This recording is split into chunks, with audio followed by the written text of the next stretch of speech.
Hello everyone, welcome to Nayra study hub. I hope आप सब अच्छे होंगे। मैं नायरा स्वागत करती हूँ आप सबका आपके अपने YouTube channel Nayra study hub पर। फ्रेंड्स देखिए, पिछली वीडियोस में हम लोगों ने प्रेजेंट टेंस यानी कि प्रेजेंट टेंस में जितने भी टेंस आते हैं, यानी कि देखिए present indefinite tense, present continuous tense, present perfect tense और प्रेजेंट परफेक्ट कॉन्टिन्यूअस टेंस, उसको कंप्लीट किया। उसके बाद पास्ट टेंस में जितने भी टेंसेस आते हैं उनको कंप्लीट किया। अब हम लोग फ्यूचर टेंस को कंप्लीट करेंगे। तो फ्रेंड्स, अगर अभी तक उन वीडियोस को आप लोगों ने नहीं देखा है तो आप नॉर्मल सर्च कर सकते हैं नायरा स्टडी हब, यानी यूट्यूब पे जाके आप सर्च कर सकते हैं, वहां से भी आप लोगों को प्रोवाइड हो जाएंगे। प्लस अगर अभी तक आप लोगों ने चैनल को सब्सक्राइब नहीं किया है तो चैनल को सब्सक्राइब कर लें, इससे आपको नोटिफिकेशन मिल जाएगी और आपको वीडियोस प्रोवाइड हो जाएंगे, ठीक है ना फ्रेंड्स, और आपकी कोई भी क्लासेस नहीं छूटेंगी। तो देखिए, चलते हैं आज क्या पढ़ना है इसको देख लेते हैं। आज हम लोग फ्यूचर इंडेफिनिट टेंस को कंप्लीट करेंगे। तो सबसे पहले ये समझ लेते हैं कि फ्यूचर इंडेफिनिट टेंस या जो फ्यूचर टेंस है वो क्या होता है, वो उसकी पहचान क्या होती है, ठीक है ना। तो सबसे पहले बात करते हैं कि जो फ्यूचर टेंस है यानी जो फ्यूचर इंडेफिनिट टेंस है, इसको सिंपल फ्यूचर टेंस भी कहते हैं। क्या कहते हैं? तो सिंपल फ्यूचर टेंस भी कहते हैं। अब बात की जाए कि फ्यूचर टेंस को अगर समझें तो क्या, यानी जो भविष्य में होने वाला है, क्या है? देखिए, भविष्य में होने वाला है, अभी यानी कि हुआ नहीं है ना हम कर रहे हैं, मतलब भविष्य में होने वाला है या वो कार्य होगा, इसके लिए यूज करते हैं।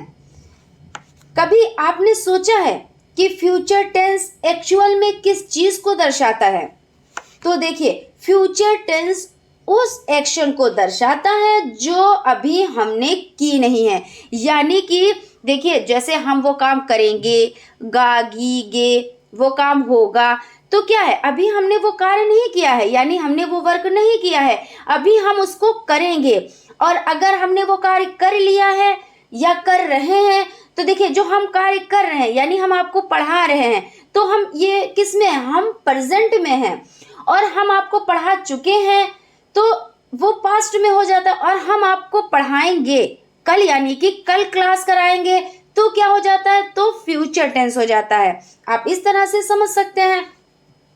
अगर देखिए, अगर उसको कर चुके हैं तो वो पास्ट में होगा, और अगर कर रहे हैं तो प्रेजेंट में होगा। आई होप आप लोगों को अच्छे से समझ में आ गया होगा। लेकिन फ्यूचर को उस सिचुएशन को दिखा रहे हैं, यानी जो फ्यूचर है तो वो उस सिचुएशन को दिखा रहा है जो भी हुई नहीं है लेकिन होने वाली है या होगी, यानी कि जो वर्क अभी होने वाला नहीं है या होगा, तो वो किसको दर्शाता है, तो वो फ्यूचर टेंस को दर्शाता है, यानी हम उसको फ्यूचर में करेंगे, भविष्य में करेंगे। आपके पास देखिए जो हेल्पिंग वर्ब है उसको फ्यूचर टेंस में यूज करना होता है, यानी कि फ्यूचर टेंस में किस हेल्पिंग वर्ब को यूज करना होता है, तो फ्यूचर टेंस में आपको विल का यूज करना होता है, यानी हेल्पिंग वर्ब विल का यूज करना होता है, ठीक है ना। तो चलते हैं, देखते हैं हम सबसे पहले कि इसकी पहचान क्या है। तो मुख्य क्रिया यानी मेन वर्ब के साथ गे का प्रयोग होता है, यानी होगा, होगी, होगा, होगी, और देखिए गे, गे, ये सब आते हैं, यानी इनका यूज किया जाता है। अब देखते हैं इसके स्ट्रक्चर की बात करते हैं। तो इसके स्ट्रक्चर की बात कर लेते हैं। तो इंग्लिश में इसका स्ट्रक्चर है, देखिए सबसे पहले क्या है, तो सबसे पहले आपका सब्जेक्ट हो जाता है, उसके बाद हेल्पिंग वर्ब विल का यूज करते हैं, उसके बाद वर्ब की फर्स्ट फॉर्म, और उसके बाद फर्स्ट फॉर्म के बाद ऑब्जेक्ट यूज होता है। ये इंग्लिश का, यानी जो आप ये पढ़ रहे हैं तो ये इसका स्ट्रक्चर हो जाता है। अब हम लोग देख लेते हैं, देखिए कुछ एग्जाम्पल है, पहले इसको समझ लेते हैं, उसके बाद हम लोग आगे बढ़ते हैं। तो इसमें है आपका राम जाएगा, देखिए गा, ध्यान दीजिए कि गे इस तरह से होगा, होगी, तो राम जाएगा, सीता आएगी, राधा नाचेगी, मोहन खाएगा, मीरा दौड़ेगी। तो ये किस में आते हैं? तो ये फ्यूचर इंडेफिनिट टेंस या आप बोल रहे हैं सिंपल फ्यूचर टेंस। उसके बाद देखिए अफर्मेटिव सेंटेंसेस। अफर्मेटिव सेंटेंसेस यानी कि जिसमें नॉट का यूज नहीं होता है, जिसमें कोई क्वेश्चन नहीं पूछा जाता है, वो क्या होते हैं? तो वो अफर्मेटिव सेंटेंसेस होते हैं। तो इसको समझ लेते हैं। देखिए इसमें सबसे पहले अभी देखिए स्ट्रक्चर की बात की, तो स्ट्रक्चर इसका क्या है?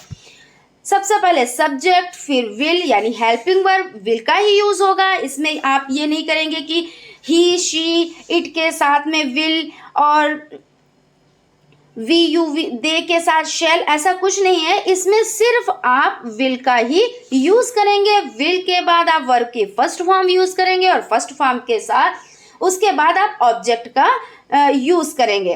तो देखिए आपको इसी स्ट्रक्चर से सारे टेंस कंप्लीट करने हैं, ठीक है ना।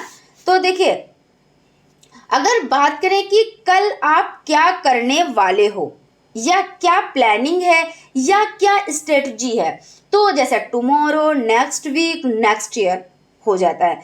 आपकी जो प्लानिंग है, जो काम आप करने वाले हो, वो सारी सिचुएशन आपकी फ्यूचर सिंपल टेंस में होती है। यानी आप जो कार्य करने वाले हो, क्या करोगे, तो वो जो सारी सिचुएशन होती है वो किस में होती है? तो फ्यूचर टेंस में। जैसे जैसे मैं पहले देख लेती हूँ थोड़े से एग्जाम्पल, फिर आपके ये जो नोट्स में इनको भी देखती हूँ। तो जैसे है मैं वहां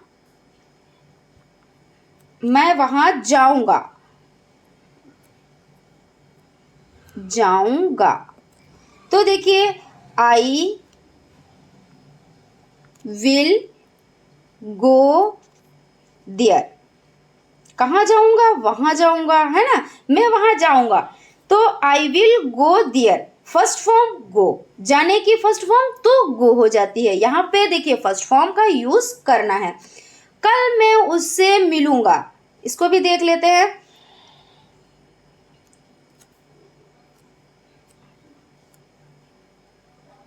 कल मैं उससे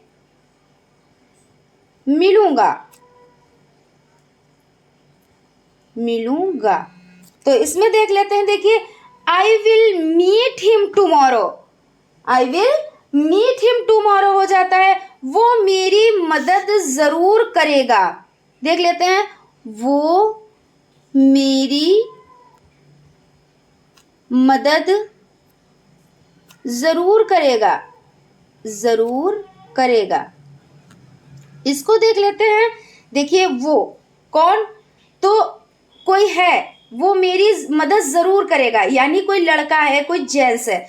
तो he will surely, SURELY, surely मतलब जरूर, है ना, श्योर, श्योरली। और मदद यानी हेल्प, उसके बाद मी यानी कि मेरी मदद जरूर करेगा, तो he will surely help me, ये हो जाते हैं। उसके बाद देख लेते हैं। देखिए वह कल खेलेगा, तो वह, तो ही के साथ हेल्पिंग वर्ब विल, क्योंकि हम लोग क्या पढ़ रहे हैं? हम लोग फ्यूचर इंडेफिनिट टेंस को पढ़ रहे हैं, तो विल का यूज करेंगे। ही विल प्ले, वर्ब की फर्स्ट फॉर्म, और उसके बाद वह कल खेलेगा। यानी हम लोग फ्यूचर टेंस पढ़ रहे हैं, तो फ्यूचर में टुमारो का यूज करते हैं, है ना। और अगर पास्ट पढ़ते तो यस्टरडे, है ना, पिछला हम पढ़ चुके हैं या पढ़ चुके थे या कर चुके थे, तो इस तरीके से तो यस्टरडे। इसमें कंफ्यूज मत होइएगा, क्योंकि जब फ्यूचर में हम होते हैं, फ्यूचर में हमें कोई काम करना होता है, तो जो कल होता है, जिसको कल बोलते हैं कि हम ऐसा काम कल करेंगे, तो जब कल करेंगे तो टुमारो, ठीक है ना। मैं तुम्हें जान से मार दूंगा, तो यानी आई विल किल यू। उसके बाद देखते हैं, मैं तुम्हें देख लूंगा, तो मैं के लिए आई की, देखिए उसके बाद हेल्पिंग वर्ब, उसके बाद देखने की, तो सी होता है फर्स्ट फॉर्म, और इसमें जब SEEN हो जाता है तो थर्ड फॉर्म हो जाती है ना, तो यहाँ पे फर्स्ट फॉर्म का यूज करना है, तो सी, और तुम्हें देख लूंगा तो you, I will see you. फिर मैं क्रिकेट खेलूंगा, तो आई विल प्ले क्रिकेट। उसके बाद है हम सब साथ बैठेंगे। तो हम के लिए क्या यूज करते हैं, तो हम के लिए वी यूज करते हैं। वी यानी हम की इंग्लिश वी हो जाती है। हम सब यानी ऑल। फिर उसके बाद हेल्पिंग वर्ब विल, और बैठेंगे फर्स्ट फॉर्म सिट, और साथ बैठेंगे तो टुगेदर। तो we all will sit together. उसके बाद चलते हैं नेगेटिव सेंटेंस देख लेते हैं। नेगेटिव सेंटेंस में कोई भी ज्यादा चेंजिंग नहीं होती है, सिर्फ सिंपल टेंस की तरह होते हैं। इसमें नॉट का यूज होता है और बहुत ज्यादा कोई चेंजिंग नहीं होती है। इसलिए इसको आप लोग देखिए, जैसे आप लोगों ने अफर्मेटिव सेंटेंस पढ़ा, आप लोगों को अफर्मेटिव सेंटेंस बनाने आते हैं, उसकी पहचान जानते हैं। तो जो नेगेटिव सेंटेंस होते हैं तो उसमें कोई भी दिक्कत नहीं होती है।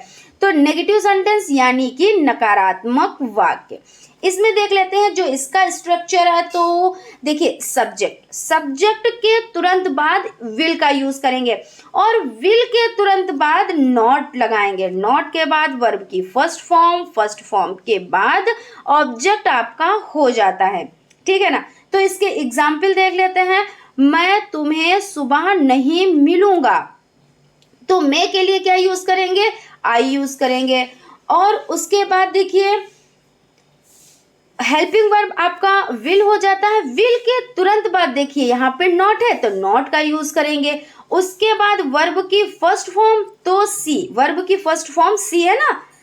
उसके बाद यू यानी तुम्हें नहीं मिलूंगा ना, तो यू इन द मॉर्निंग, क्योंकि मैं कल सुबह तुम्हें नहीं मिलूंगा, तो मॉर्निंग। उसके बाद आपका हो जाता है वह आज एक गाना नहीं गाएगा। अब यहाँ पे देखिएगा, गाएगा, अगर गाएगी होती तो यहाँ पे शी यूज करते हैं, लेकिन गाएगा यानी कि जेंट्स में है, यानी कोई लड़का है, कोई व्यक्ति है ना।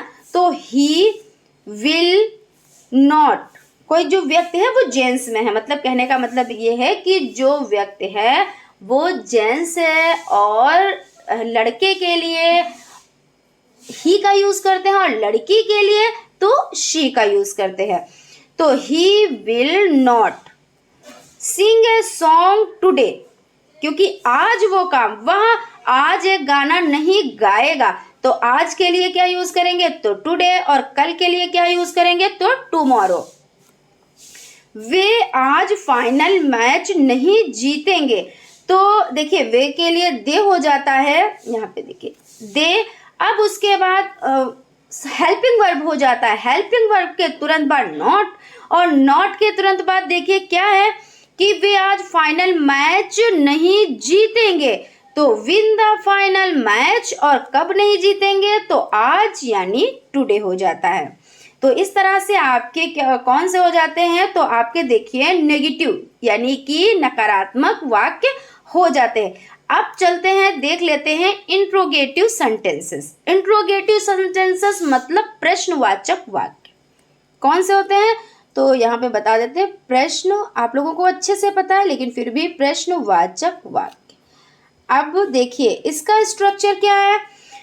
इसमें सबसे पहले देखिए, अगर WH फैमिली है वहां पे क्योंकि यहाँ पे कंडीशन होती है, कंडीशन के अकॉर्डिंग WH फैमिली का यूज करना होता है। और फिर उसके बाद विल यानी हेल्पिंग वर्ब, उसके बाद आपका सब्जेक्ट हो जाता है। अगर नॉट है तो आप नॉट लगाएंगे, अगर नहीं है तो नहीं लगाएंगे। फिर वर्ब की फर्स्ट फॉर्म प्लस ऑब्जेक्ट। अब यहाँ पर देख लेते हैं कि WH फैमिली का यूज कहाँ पर होगा और कहाँ पर नहीं होगा। जैसा कि मैं पिछली वीडियोस में आप लोगों को बता चुकी हूँ कि, लेकिन फिर से मैं बताती हूँ आप लोगों को कि देखिए WH फैमिली का यूज कहाँ पर नहीं होगा। जैसे कि जब कोई भी आप सेंटेंस बता रहे हैं, तो अगर उसमें क्या हो, अगर उसमें आप यस या नो में आंसर दे सकते हैं, किसमें दे सकते हैं, यस या नो में आंसर दे सकते हैं, तो यहाँ पर WH फैमिली का यूज नहीं होगा। क्या नहीं होगा, तो WH फैमिली का यूज नहीं होगा। लेकिन अगर आप यस या नो में आंसर नहीं दे सकते हैं, तब क्या होगा, तब WH फैमिली का यूज होगा। जैसे देख लेते हैं, देखिए क्या तुमने खाना खाया, तो आप क्या कह सकते हो कि हाँ या नहीं, क्योंकि हमने आपसे ये कहा कि क्या तुमने खाना खाया, क्या तुमने खाना खाया। तो यहाँ पे देखिए आप यस या नो में आंसर दे सकते हैं, लेकिन अगर हम आपसे पूछ लें तुमने क्या खाया, तुमने क्या खाया, तो अब देखिए अब यहाँ पर आप यस या नो में आंसर नहीं दे सकते। आपने जो चीज खाई है वो बतानी होगी। कोई भी चीज आपने फ्रूट्स खाए हैं या कोई भी चीज खाई है तो आपको बताना होगा कि हमने ये खाया है, फ्रूट्स खाए हैं, या फ्रूट्स में हमने एप्पल खाया है, बनाना खाया है, जो भी खाया है वो आपको बताना रहेगा। ऐसा तो नहीं है यस कह देंगे तो हम समझ जाएंगे कि आपने एप्पल खाया है या बनाना खाया है, या नो कह देंगे तो हम समझ जाएंगे। तो आपको इस सिचुएशन में जब इस तरह का हो कि तुमने क्या खाया है, जब आप यस या नो में आंसर नहीं दे पा रहे हैं, यानी आप नहीं दे सकते, तो यहाँ पे WH फैमिली का यूज होगा। इस तरह से आप लोग समझ लें। अब देखिए यहाँ पे कुछ एग्जाम्पल है, उसको समझ लेते हैं। देखिए राम कहाँ जाएगा। अब देखिए यहाँ पे कहाँ जाएगा तो आपको बताना रहेगा कि कहाँ पर जाएगा। ऐसा तो हमने नहीं पूछा कि क्या राम या क्या से, देखिए यहाँ पे है नहीं। पहली बात तो यहाँ पे कहाँ से है, तो कहाँ की इंग्लिश क्या होती है, तो वेयर होती है, वेयर। अब उसके बाद सब्जेक्ट यानी हेल्पिंग वर्ब से पहले सब्जेक्ट से पहले हेल्पिंग वर्ब यूज करेंगे, उसके बाद सब्जेक्ट और उसके बाद जाएगा यानी गो। तो वेयर विल राम गो। अब देखिए सेकंड जो आपका हो जाता है, देखिए एग्जाम्पल है अमन कब लाएगा। तो कब लाएगा, तो कब की इंग्लिश क्या है, व्हेन। उसके बाद हेल्पिंग वर्ब, उसके बाद आपका सब्जेक्ट, उसके बाद ब्रिंग मतलब लाना। तो अमन कब लाएगा ये हो जाता है। उसके बाद हम कैसे बैठेंगे, तो हम कैसे बैठेंगे, तो सबसे पहले क्या करेंगे, सबसे पहले देखिए कैसे की इंग्लिश लिखेंगे तो हाउ। उसके बाद हेल्पिंग वर्ब तो विल, क्योंकि ये देखिए फ्यूचर टेंस तो ये पढ़ रहे हैं, फ्यूचर इंडिफिनिट टेंस या सिंपल टेंस है ना, फ्यूचर का सिंपल टेंस। तो हाउ विल वी सिट यानी हम कैसे बैठेंगे। तो इस तरह से ये आपका कंप्लीट हो जाएगा। तो देखिए हम लोगों ने आज कौन कौन सी चीज को कंप्लीट किया देख लेते हैं। हम लोगों ने देखिए फ्यूचर इंडिफिनिट टेंस में उसका जो स्ट्रक्चर होता है उसको समझे, उसमें क्या पहचान होती है उसको हम लोगों ने समझा, उसमें कुछ एग्जाम्पल भी देखे। जैसे पहले हम लोगों ने अफर्मेटिव सेंटेंस को पढ़ा, उसका स्ट्रक्चर देखा, उसमें कुछ एग्जाम्पल्स को देखे। उसके बाद नेगेटिव सेंटेंस, इसका स्ट्रक्चर देखा, इसमें कुछ एग्जाम्पल्स को देखा। उसके बाद इंट्रोगेटिव सेंटेंस, इसका स्ट्रक्चर देखा, और उसके बाद इसमें कुछ एग्जाम्पल्स को देखा। तो फ्रेंड्स आई होप आप लोगों को क्लास अच्छी लगी होगी। अगर क्लास अच्छी लगी है तो प्लीज एक कमेंट जरूर करें और हमारे चैनल को लाइक करें, सब्सक्राइब करें और बेल आइकन को भी जरूर दबा दें। क्योंकि क्या होता है फ्रेंड्स, जब आप लोग लाइक करते हो, कमेंट करते हो तो हमारी एनर्जी बढ़ती है, तो हम बेहतर से बेहतरीन करने की कोशिश करते हैं, और वैसे भी हम अपना 100% देते हैं। तो फ्रेंड्स देखिए आप लोग चैनल को सब्सक्राइब कर दिया कीजिए अगर आप लोग नए हैं, और एक लाइक तो जरूर कर दिया कीजिए। मिलते हैं नेक्स्ट वीडियो में, तब तक आप अपना ख्याल रखें। Thank you.